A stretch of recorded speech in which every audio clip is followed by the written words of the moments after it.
One of my biggest fears when I closed on my home was non-paying tenants, as Stacy knows, because as you recall, Todd, yeah, I bought in 2022. So right of the, not the peak of the pandemic, but it was still, there was still an eviction moratorium going on. So I was very nervous of having non-paying tenants and then not being able to evict them.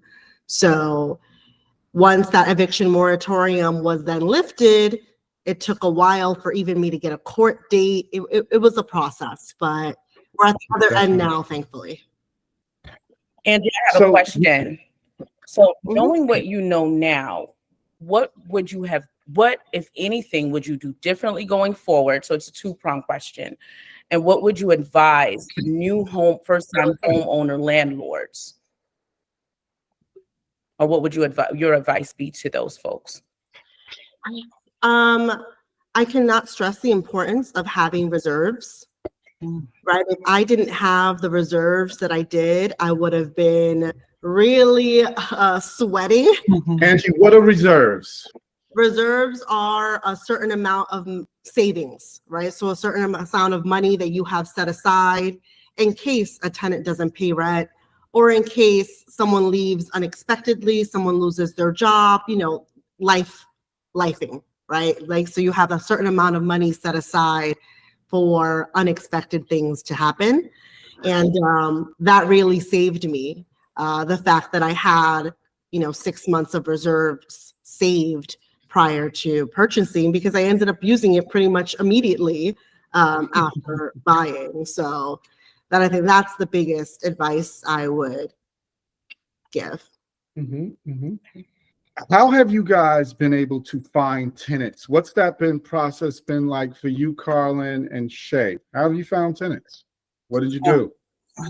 Yeah, well, TNT helped. Stacy helped a lot with our first tenant, which we got around 1 or 2 months after closing, and he's been really, really good.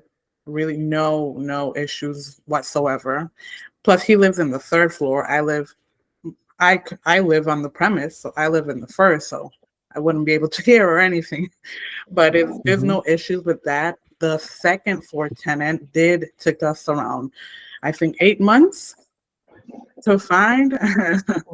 And like Angie said, reserve, helped a lot. But I think we learned from mistakes, because I said we because my husband and I, we kind of use a little bit of those reserves to kind of like fix up a little bit the apartments so they could be ready for the new tenants. And I think our mistake was like to put in a lot of the reserve in I think the 2nd floor, when it took so long to rent out. And we was like, oh, okay, we went without fridge and stuff for a couple of months. We was like, well, there's nobody in the 2nd floor, let's use that fridge. Because it was like we had to make sure to save for us, and whenever we would find tenants, then we could focus on our apartment and be like a little bit of the weight lifted off our shoulders. But it was tough for a little bit for those 8 months. It was like, okay, like people would come and we would have some people interested, and then they would back out last minute, and like, are we ever gonna find tenants? Like, but eventually we did find, so that was good, thank God. Shay, what about you finding tenants? Yeah, similarly. So with TNT, my realtor worked with another realtor who they knew, who paired me with my tenant for the 1st floor. And it's something about those 2nd floors. I wasn't getting as many views for the 2nd floor either, which is my reason that I had pivoted into short-term furnished rentals to hopefully get more people and the source of income through there also. The one reason I talk about or ask the question about where you find tenants is that, not to give TNT a free promo, but when you use a licensed realtor, we go through a very detailed process to help you as a landlord get the information you need so you can screen the tenant, get a comprehensive background check on that tenant, on that prospective tenant, so you can screen that individual. And we try to let new landlords and owners know that there are a lot of legal protections for not only tenants, but applicants. Someone applying for apartment, there are a great deal of legal protections so that people are not discriminated against as relates to race, religion, financial and economic status. The tenant, you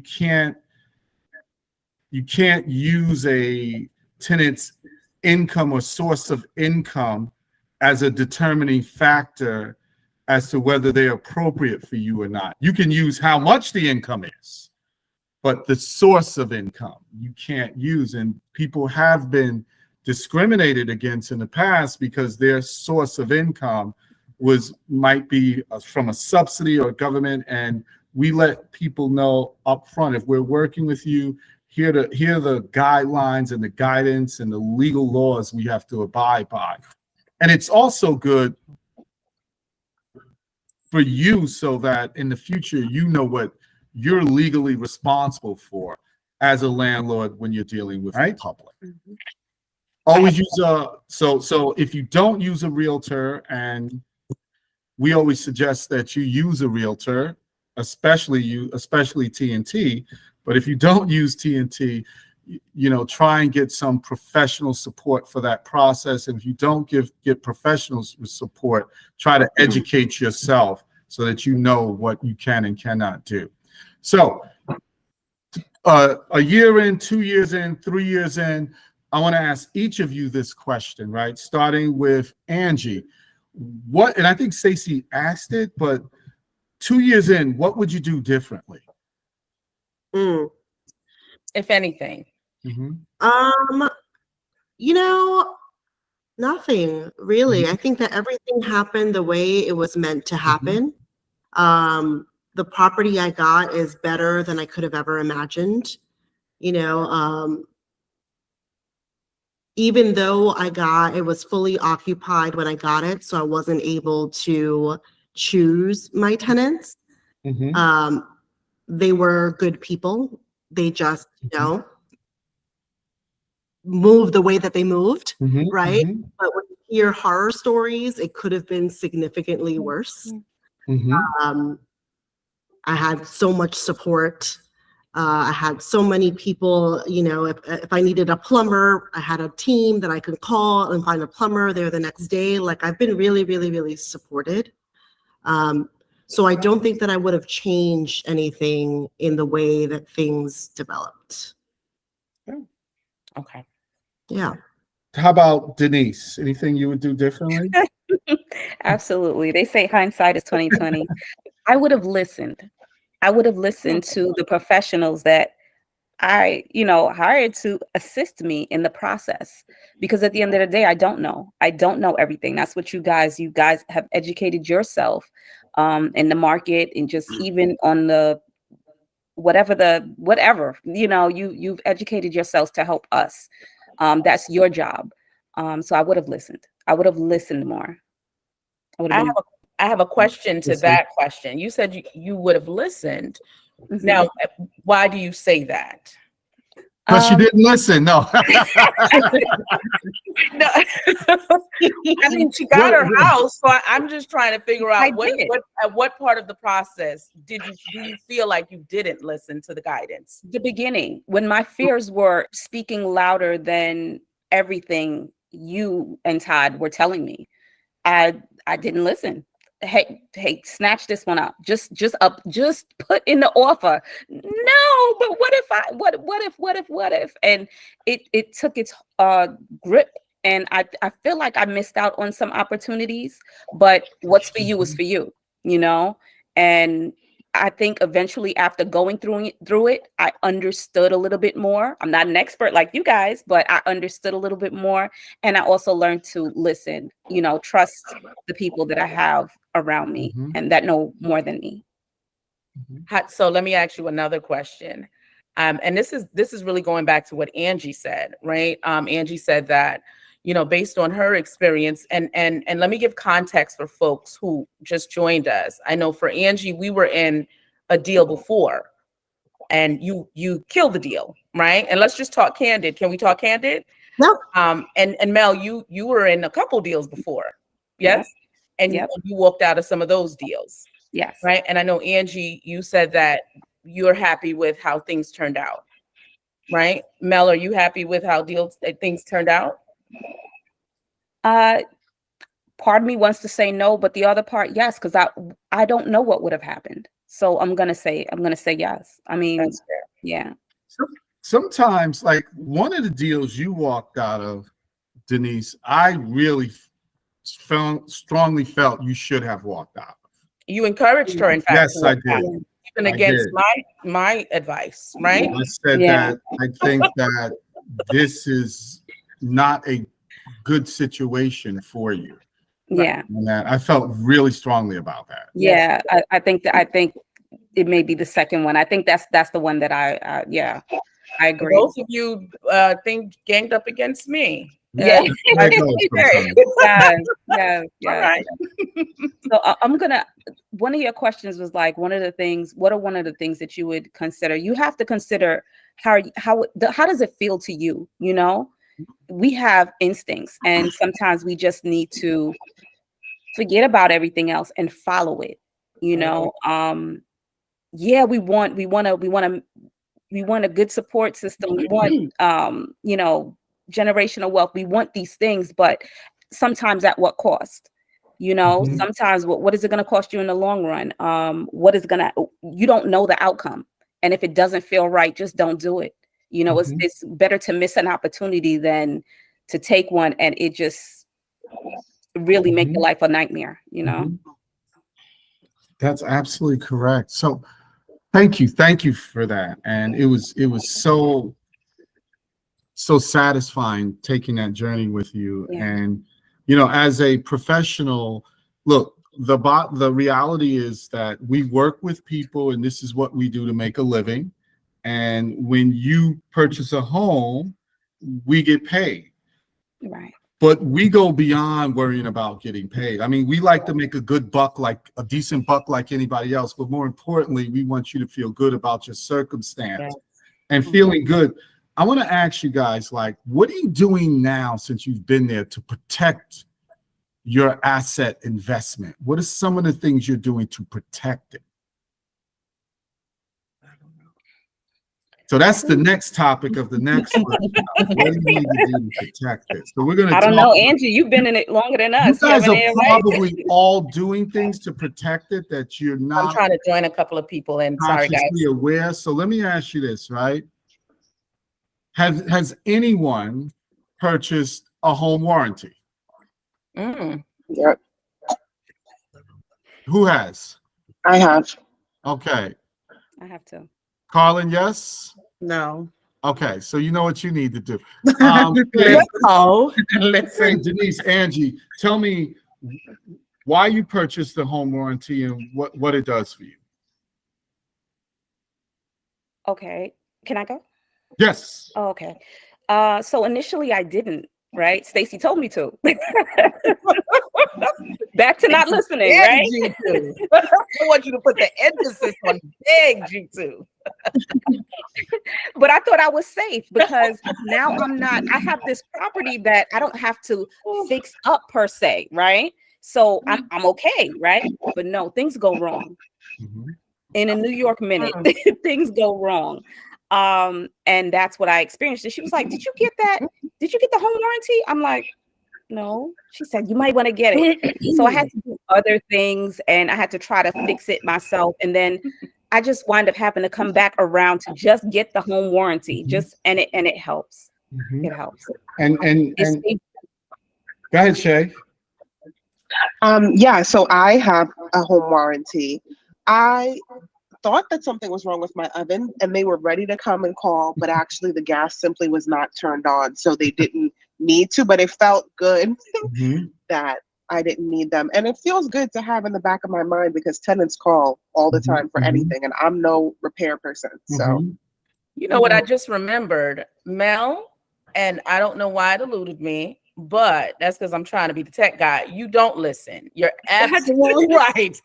You are right. And you know what? It just brought back to my remembrance. Now I remember why you thanked me so much for all the work I got. Yes.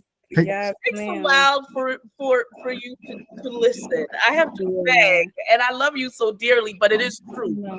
right? Yeah. Oftentimes, so that is one of the things that we really implore our clients, and you ladies know that, right? We don't encourage you to do anything that we don't do ourselves, right? Because one of the things that we know homeowners have a big fear of when they're embarking on a journey, or what prohibits them from moving forward, is they go, well, I'm afraid of doing this. My landlord takes care of this, and my landlord will do it, and tenants are going to need this and that and the other and the third, right? And so the education for us is key for people, because sometimes that's all they need, is to know that there are some supports that you're going to put in play, right? As a landlord, and this is me speaking for myself, we take on an inherent risk, right? There's no guarantees in life. None. Life itself has no guarantee, right? But there are some things that you can put in place, right, to offset some of the costs that you are going to inevitably inherit as a landlord, right? And so that shouldn't stop you from moving forward, from helping yourself, because again, you ladies are sitting here because you made the decision, right? That you didn't want to just get a receipt, you wanted to get some equity and to change your life. And so the things that we encourage you to do are things that we put in place. For me, a home warranty, I'm a big proponent of it. It works. I use mine to death, and I'm surprised my home warranty company didn't kick me to the curb, right? I use mine because it helps. It offsets a lot of the costs that I know we're going to incur because of wear and tear. The washing machine is going to break down, all those things, just like a car, just like everything else, just like our bodies, you have to maintain it. And at some point in order to maintain a thing, you have to put money into it. And so those are the things we educate our clients on. It's like everything else. And so sometimes that is the difference between somebody making a decision to purchase a home, right? Just giving them that education. And some people are more amenable, right? And some people, they need a little bit more of the education and a couple more reasons why they should do it. And Mel, you're like the person that need a couple more reasons why. But eventually when you give more reasons and you see the why and you understand it, you do make the decision. Yeah. And you see the benefits, you do make the decision. But yeah, you make me work for my money, and Todd, you make us earn our money, and we don't mind, right? We got to add it up and make, it keeps us sharp and keep us on our toes. Mm-hmm. So the other, Angie, did you want to say something? Were you going to add something? No, actually, I want to say that I lied. I was confusing home warranty with home insurance. So I'm bad girl for me that I do not. The veteran here 2 years in and still don't have it. So I'll put it on. No home warranty? That's okay. We can take care of it. Don't worry. Home warranties are great, right? And home warranties focus on when something goes wrong. Something goes wrong, you have someone to call. You don't just have to Google, air conditioner repairman. The other thing to protect the investment is the maintenance of the property. So you guys have bid in for either from a year to 2 years. What are some simple maintenance things that anyone can do to protect their property? Have you guys done any? Go ahead, Carlin. No, I think, just like simple as the sweep, not sweeping, like the yard work, maintaining it to look good, standard. We've just been here a year, so we experienced the fall, and I have trees in front and the back and the side. I'm like, all the trees from the neighbors kind of just are like falling in my property. Like, even though I don't have trees on my property, all the leaves do fall on my property. So I'm like, we gotta clean that. And the neighbors aren't coming to wake them up, are they? And and getting to know also the neighbors around, to ask around, hey, when is the the garbage of the metals, or when is the boxes due, or things like that, to maintain it clean from past roaches, rodents, and all the little stuff here. So, because they can end up, damaging your property. And having someone, we even though we have I don't know the name, but the thing to cut the grass, there's someone in the neighborhood that does it, and we're like, hey, can you come do it for us? We pay, and it keeps the neighborhood good, clean, our home good, nice too. So I think that's a small thing that you can do, but it has a big effect on the look of the property itself. Absolutely. At the appearance. Angie, Shay, any maintenance things that you do for your property? Yeah. There's one I'm going to tell you all should do every 60 to 90 days. But So one thing that I implemented is once I had to go through an eviction process to evict my tenant, and then I was able to actually walk through their unit, I realized, people live their lives a little bit differently than other people. And some of the things that we're doing were like very serious fire hazards. For example, they had never replaced the HVAC filter the entire time that they lived there. And they had never cleaned out the vent for the drying machine. So when I went to clean it out, it had literally I don't even know what the word is, calcified, or it had turned green, it had changed textures, it was ready to blow up into a fire at any moment. So now I've instilled quarterly walkthroughs through my tenants, and I've replaced the filter myself. So that's something that I've implemented now since then in all of my leases going forward, because I don't want my property to blow up in fire, and I don't want to put it on the hands of other people who may not realize how important it is to change a filter out. that is such an important point, and that's one of the things I was leading to as a property owner. What are your rights, obligations to yourself to inspect the rental unit in your property? So Angie, you said you do a quarterly inspection of every unit. Does anyone else do inspections of the rental units that are under your ownership? My name is Michael Bradley with Transparent Credit Repair, and I want to thank Stacy for sending me this link to join. I appreciate that. Stacy with a big smile. Just to answer the question, what I do with my for inspections and with the lease, I created an incentivized lease. My lease state that if the tenant pays on the first of the month, not the 30th or at 11:59 before the late payment gets charged. If you pay on the first of the month, I give a $200 gift card every 4 months. I worked in retail for a long time, ladies retail. So, when the lady buy a cami, you buy one, get one 50% off, or buy one, get one free. So I figured if I give something back to the tenant, it would make them feel like like they're a part of home, and they will never be late on their rent. It's only $200, but that $200 guarantees that I get paid on the first of the month every single month. So as the young lady said, Miss Angie, she does inspections and she put in her lease. Most people that get into the real estate game, they're like, hey, you know what? I'm going to download a lease off of Google. That might be for North Carolina. It might not be for your state. So in that case, it now puts the tenant to have more rights than the owner.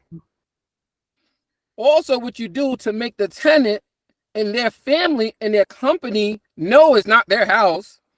When you go to a hotel, on the back of the door, what do you see on the back of the door? The fire exit. Okay. And can you remove that from the door? No. Why not? It's not your door. The plated. Oh, So yes. what you can do also as an owner, I use a app called Rent Ready. My tenants, and not being biased in any way, but all my tenants are of a different culture, right? So me as a young man, I could be affected or sued fast because they're like, oh, this young man has this property, so I'm going to sue him. You have to put things in place to ensure that you protect your asset. So on the back of every door of the main door or beside it, I have a laminated paper that's encased that cannot be removed. And it says, if you have a water leak, please email such and such. If you have anything wrong, if the washing machine don't work. So just like the interrupters of life, like Snapchat or Netflix, we used to go to Blockbuster. We have to come up with formulas that interrupt the system to make being a landlord easy. They will email what the issue is, and then I have a local a contractor that I'm affiliated with. I'll send them to go do the job for me. I don't know what the context of the meeting was. I just jumped on, but hopefully me just sharing that information helps us all, because there's a lot of people that say, I don't want to become a landlord because people mess up stuff. It only messes stuff if you don't put those safeguards in place. It's like a relationship or you going to get a job. They have a resume to say, hey, you must have this experience. You want a certain type of tenant, you have to put those safeguards in place to help protect your asset. And, talk to the tenants. Not that they have to know that you are the owner. Just say, hey, the owner told me to come by just to do a notice. You have an inspection every 45 days. If there's any issues, please let me know. Call me silly, but I park 3 blocks away from my tenants and I have paint inside my car. I take the paint and put it on my face and I wear a coverall with paint on it. And that's if the tenant has an appointment. And I would say, hey, the owner sent me here to go fix the boil or whatever case is. And then I'm talking to them because tenants don't tell landlords anything, but they'll tell a janitor, right? Oh, I love this the landlord. He's so great. He gave me a gift card and I was able to pay a little bit of bills. And I'm like, well, you should just go on this website and do a review. So how do you feel about the property? Oh, I love it. I treat this place as if it's mine because I get there $200. So for me, I don't want to be the big man on campus because I want to know the information. When I worked in retail, I was an assistant manager, and the assistant managers did more than the store manager, or a paralegal do more work than an attorney. So leaders are born in the back. I like to play the ignorant person so that way I can have more knowledge of what to do to safeguard my real estate investment business. And I'm gonna stay quiet now because if you let me talk anymore, I'm gonna take the house. Well, let me just tell everyone who you are, Mike. I didn't know you were gonna come on. Let me just introduce you really quick. So Mike has a company called Transparent Credit. Thank you for joining us. Mike helps is one of our new partners. He also owns 15 properties. He helps people get their credit together. Mike just helped me with my credit. He's helping a couple of our clients. I met him at an event sharing a similar story and was so enthralled with what he was sharing, I stopped him. He does a lot of speaking engagements with realtors and brokers I know. And so they get him and hire him to come out and teach their agents. And so he was so dynamic with the information he knew. I engaged his services in helping me personally. And then I now connected him to a couple of my colleagues, but he really knows his stuff. And so he's a young man under 40 who helps other people get their stuff together. And so as a landlord myself, he was able to really give me some tips and tricks, similar to what he just said, that I was able to implement in my own lease and some things that he shared. So I didn't know he was coming on today. So some of those simple things that we can do as landlords, I'm really glad he did stop by and just drop those gems in. He's doing a speaking engagement for a colleague of mine, just opened her new brokerage. So he will be a speaker at her event June 15th. But yeah, he does do speaking engagement. He knows his stuff. So I really just wanted to share that. And he does help you get your business credit and personal credit together if you need it. All right. Back to the thing. So thank you, Mike, for that information. Thank you. Yeah. And if anybody else has questions, we can get into the question and answer portion of the event. We were supposed to be on Facebook Live. It was not connecting, and we were not going to stop the show for any reason. So thank you to everyone who's been coming on. I've had some people helping to just share the Google Meets because we wanted to get this information out to everybody. My pastor is on here. My first lady is on here. Thank you. Thank you for joining. Thank you, ladies, for just letting the show go on. Thank you, Todd. We really wanted to get people to get this information. So I'm super grateful. My heart is overjoyed that you guys are joining to get this information. So I wanted to just stop for a minute and just acknowledge the folks that are on here and just say thank you. Okay. All right.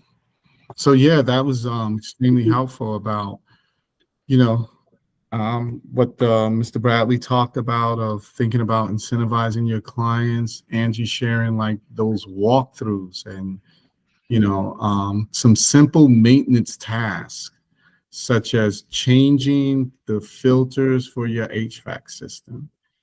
Anyone's capable of doing that. That's a simple maintenance task. And that, along with others, are some that you should identify that you take responsibility for either doing yourself or ensuring they're done, so that you protect your property.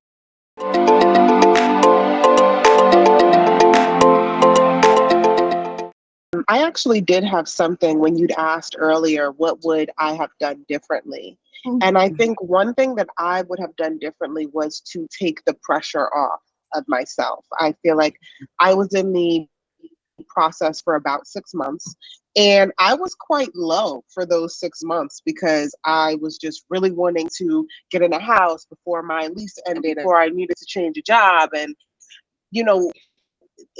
this was my first property. It's a process that I'll never go through again, right? Owning the process of buying my first property can never happen again. So I think that it is difficult. Like I mentioned, the rejection was hard, but remember that this is like for those that it is their first time, it's the first time, and you should acknowledge that, and like to try to take the pressure off even a little bit, just to be present in the moment and be kind to yourself and engage your community. Thank you, Shay. That's a good one.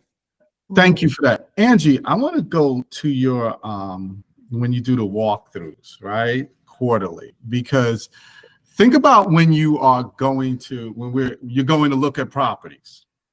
And when you first start that process and you go to an occupied property, oftentimes buyers have a little awkwardness with like going in, and we're saying, look, you can go in that room, you can open the bed, you can open the closet door, you really got to look. So Angie, when you first started doing these walkthroughs, was there any kind of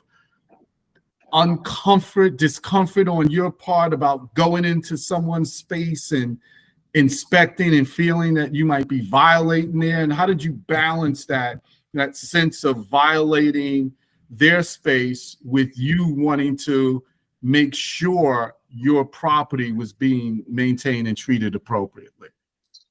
I think the positioning it that you are helping them. This is an opportunity for them to share any issues that they might have thought weren't important.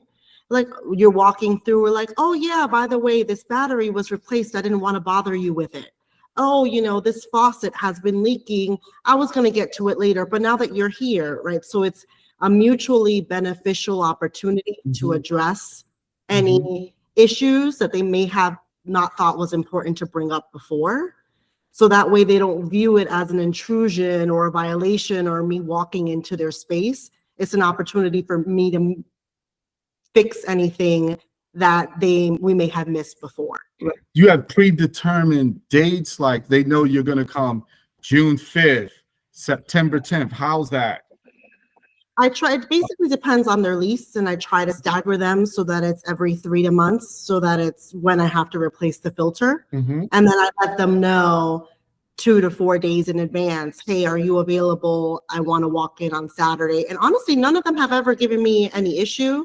And the walkthrough is usually less than 5 minutes long, so it's not a whole ordeal. It's not really, I don't use the term like inspection, because I think that can be a little scary. It's just a walkthrough, right? So it's just an opportunity to, again, for them to point out any things that have been lingering and for me to change out filters and those kinds of things. So it's been pretty seamless. They haven't given me any issues. I think they're actually receptive to me fixing things that they might not have cared about.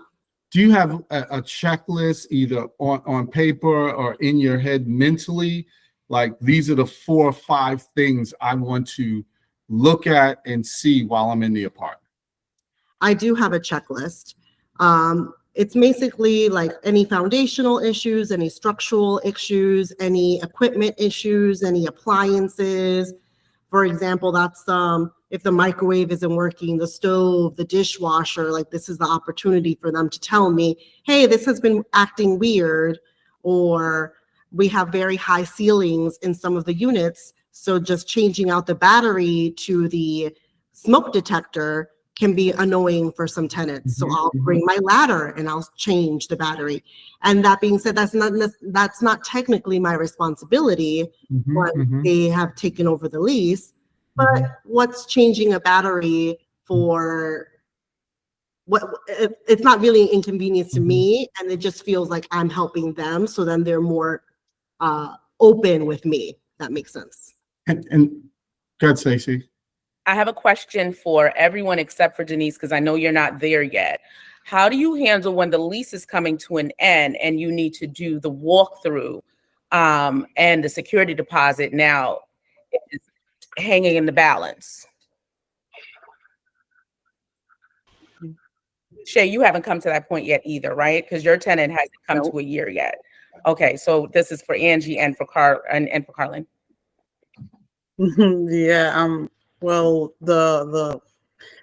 our tenant, he's almost a year, but he's renewing, so I don't. You don't got that issue. Yeah, yeah, not okay, yet. so, okay. So maybe yet. this is more for Angie then. Yeah. Yeah, so actually, I'm about to come up on this now. I have a tenant who has been paying consistently late. So I actually liked the incentive that Mike dropped there. I'm going to see if maybe that incentivizes them to pay on time. So what I've actually been thinking about now, instead of terminating their lease, is changing to month to month.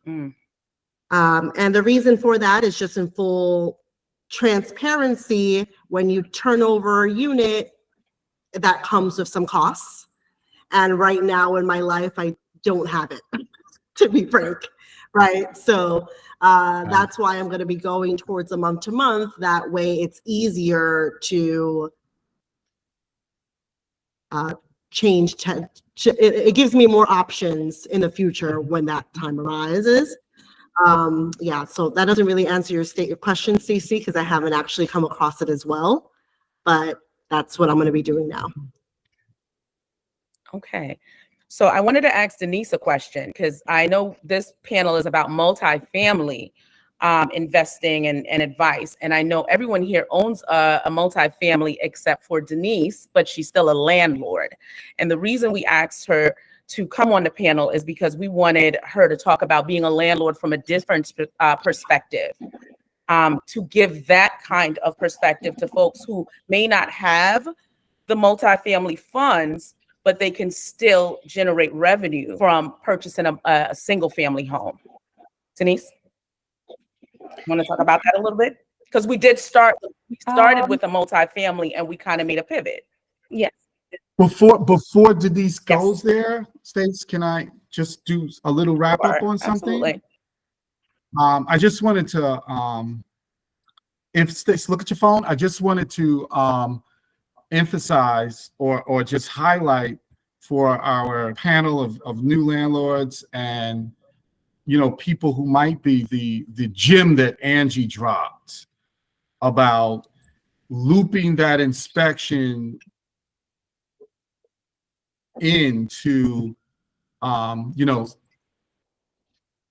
changing a battery or changing a filter, not calling it an inspection, but really getting into the unit. The better it is, the more you get into the unit. If you have a tenant who's living there 12, 18 months, 2 years, and you've never been in there, and you could get some surprises when you first go in, right? And if people are more likely to believe that you're going to be coming in to engage with them, and Angie, what's so brilliant is you're coming into, hey, let's have a conversation on how things are going for you. I got to change the filter. I've got to change the battery. This is protecting you and your safety. But isn't anything else going on? And it gets you in there and it gets your eyes in the unit. That's brilliant. And I think you guys should really, really take note of that. I just wanted to highlight that and emphasize that. Okay. Back to Mel. Any Yes. advice for someone who may not be able to purchase a multifamily, but they still want to be able to generate some revenue and they're not feeling encouraged? Once again, I'm not going to be an advocate to say just do because you should do or everybody's doing it. I'm going to say do what feels right to you. I'm going to go back to listen to the people that are you've entrusted to help you with your journey. I was able to get, like I said, the interest rate began to go up, and I maxed out of the first program that I was in, and I just couldn't do anything. And Stacy and Todd were able to get a bank for me that allowed a low interest rate so that I can get in the game. So that's what helped me. And I'm quite sure that they can help you guys. So if it feels right, if that's what you want, one of the other things that I recall them saying to me is, this is not your forever home. This is not your forever property. The other thing was, if I could have done it a little differently, I probably would have put it underneath a business name, like maybe invest that way. There are plenty ways that you can do things. Just weigh your options, do your research, and do what's right for you. And just figure out what your goal is. What is your goal? What do you want to attain? Is it somewhere where you want to live? Do you want to make, a little, income? What is it that you want out of it? Which will help you to come up with the best action for yourself and family. Absolutely. Thank you for that. And I was a little hesitant about you sharing all candidacy because I thought you were still with that initial first-time home buyer program. No, we talked about that. I didn't want you to exhaust it. So thank you for that. Appreciate that.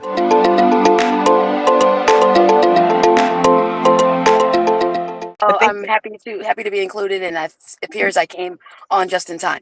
So, in follow up to this information you've just given us, what then are the requirements and guidelines for abatement if lead is found to be in your property? And Okay. is there a cost? Is there a cost involved? Is the city absorbing that cost? Is there any way to So I'm subsidize going to it? answer a part of that. Okay. The first part of it, a lot we don't know, right? I can tell you with certainty the city is not absorbing any cost for abatement on a property. Wait. Let me stop you. Okay, let me stop you. So I'm some cities are. The reason why I said you have to call your municipality, and that's what we talked about when we met the mayors. So my neighbor across the street has a property in Linden, New Jersey. She called her township and they were able to send someone out, and they were able to do her lead bait inspection for free, right? So it is important that you just call your city, wherever your property is located, because the guidances are different in different municipalities, right? So to Todd's point, it is. But Stacy, I'm going to say this. This is from Todd. Go ahead, Todd. It's going to be highly unlikely that any city pays for an abatement in your property. Now, there's always exceptions, but knowing these cities, it's if there's something found, if there's something found on your property and it needs to be abated, most likely you're going to need to bear the cost of that. But I did not know that Linden went out and did the inspection. So as Stacy's point, you never know. You don't find out unless you ask. Find out what they're doing. Agreed, because I do know that in the city of East Orange there is a grant for lead abatement. So the DCA does have one. That is the DCA has a grant for the abatement and the inspection. It's on the website, and that's the reason why I'm saying that it is better if you just call the municipality. Bridget, sorry to cut you. Stacey, explain who the DCA is. a Department of Community Affairs. So one of the things that we sent out in email, I literally printed out 150 copies of this stuff because there's a woman in our neighborhood that's going out with her team and physically giving it out to the landlords who aren't able to physically come out. Maybe the older landlords, people that don't have access to social media and things like that. So we were able to do that for the community members who can't physically come out. There is a grant that the DCA is offering for people who are eligible. And DCA is a state agency, yes, so it applies to all municipalities within the state. Correct. So the best thing to do is just go to your local municipality, call them, and see what it is that they are telling you to do, because each municipality is doing something completely different. Because when we were in this Meet the Mayors event the other day, there were mayors who were saying that they're still trying to gain clarity on what they are required to mandate. So it's a ever evolving policy that's going to impact many of us. And if you're a landlord, it's definitely going to impact you. So any questions about embarking on your multifamily journey? Does anyone have questions for the panel members? Is anyone thinking of purchasing a multifamily home? I see some people here that call. This is a great opportunity to ask these young ladies questions. Nakai. Hey everyone, how are you? Hi. Yes, I'm Nakai Lewis, president and founder of American Dreamers. So, like so what I do is I help people on the financial side. So I had two things. One, of course, this is all about navigating that purchase. So I have a lot of people that come to me. They're like, hey, I want to, get into this space. Like, so what are the steps? Are there any books? Are there any resources that you think like we should be reading or, utilizing when actually wanting to be a landlord? Because being a landlord is not very easy, right? You guys said a lot of key gems tonight. So that's one. And then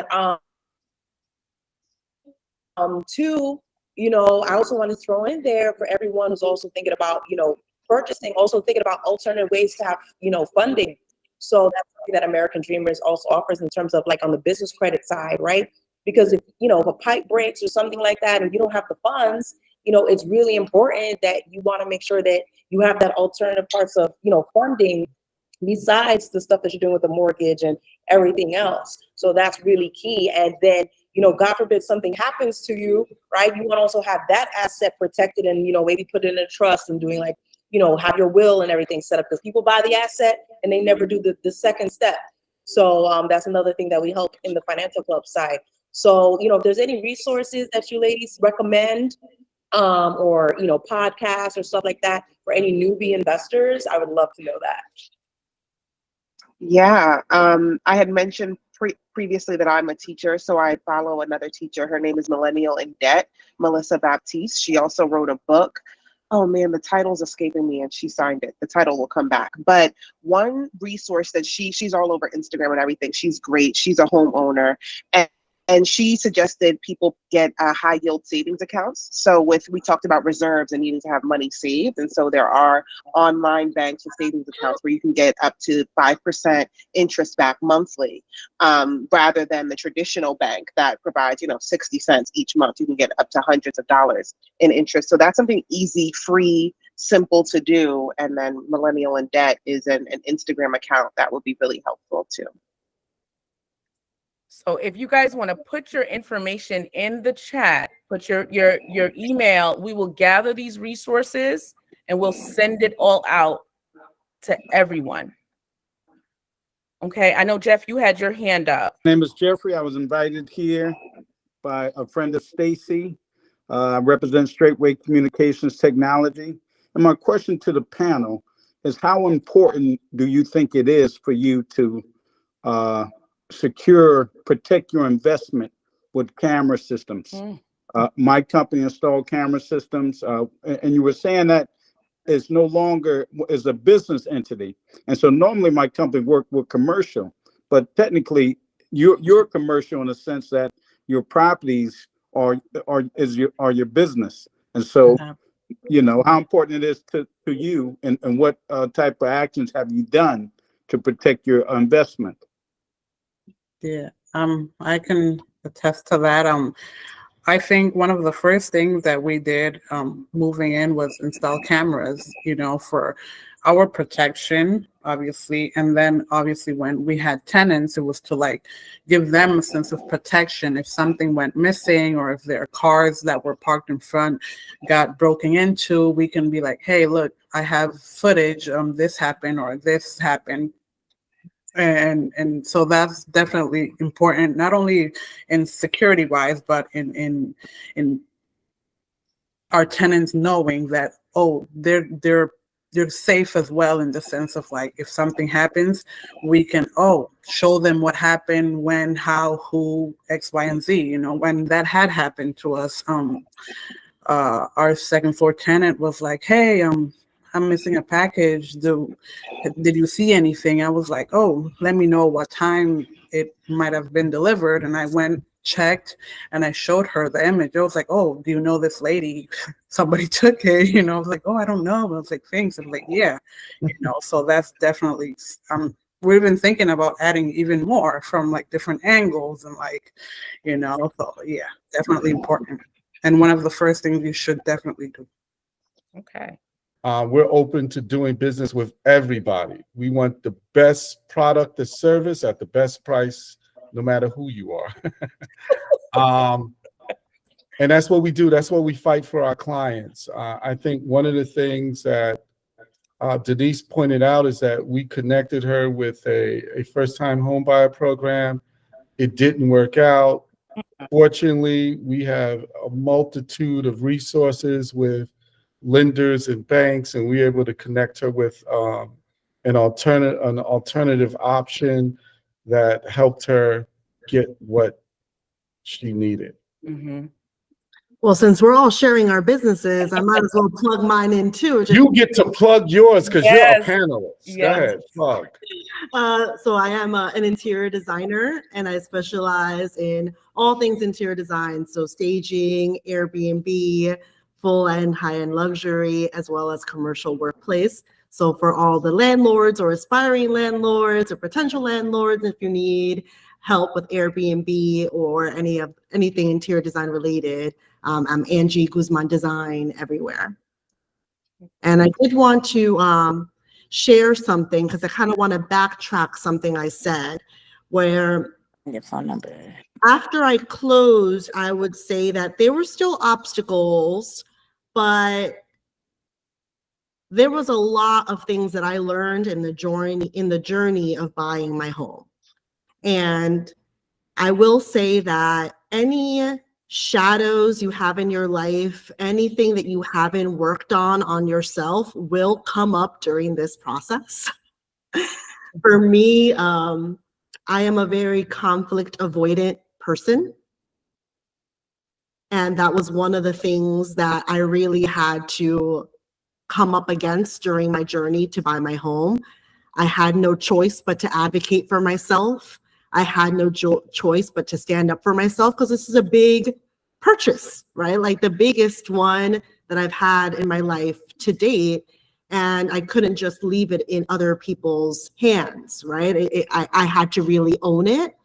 But owning it meant standing up for myself, even against my own team who may have not come, who wasn't seeing things from the same perspective that I was seeing it, and it really, really made me such a better person, because I learned how to conflict and how to resolve and come out of the other side. And not all conflict is bad. Some of it is necessary. Yes.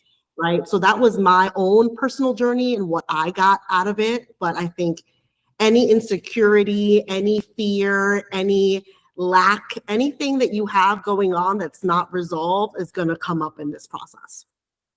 Yes. Thank you. I like how that was phrased. Doesn't come out in the wash, it comes out in the rinse. I loved how you phrased that, Thank you for sharing. Any other final comments by our panelists? I wanted to add something to what Angie just said.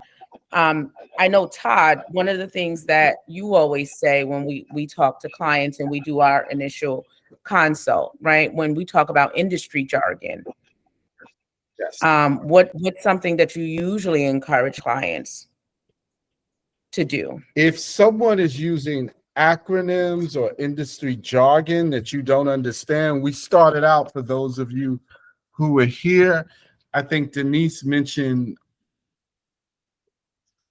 pity payment and DTI. And during the course of the conversation, even when Stacy mentioned DCA, you know, sometimes industry professionals, and I can say DTI or PPL, and you just get accustomed. Each of us works in our profession, our own, you know, and there's jargon and acronyms that we use that only people in the profession use. And when you enter the space of buying a home, you're gonna have interactions, either direct or indirect, with a cadre of professionals, loan officers, underwriters, attorneys, contractors, home inspectors, real estate agents. All of these professionals come into your life, and they will use jargon and acronyms that you may not be familiar with. And we encourage people, if someone uses a term that you have no familiarity with, please stop them and ask them to explain explicitly exactly what that means and how it applies to you, your current situation or circumstance. Very important that you do that.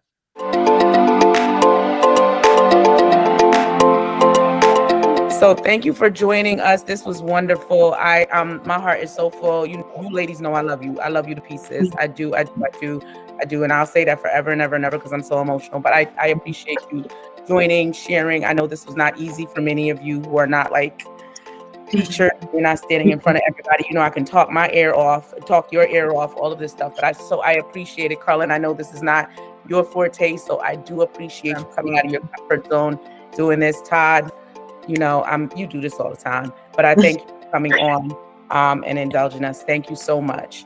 And if you guys have any questions for us, if you have any feedback, anything you need from us, you know how to reach us. And if you don't, I will share our contact. So thank you, and enjoy the rest of your evening.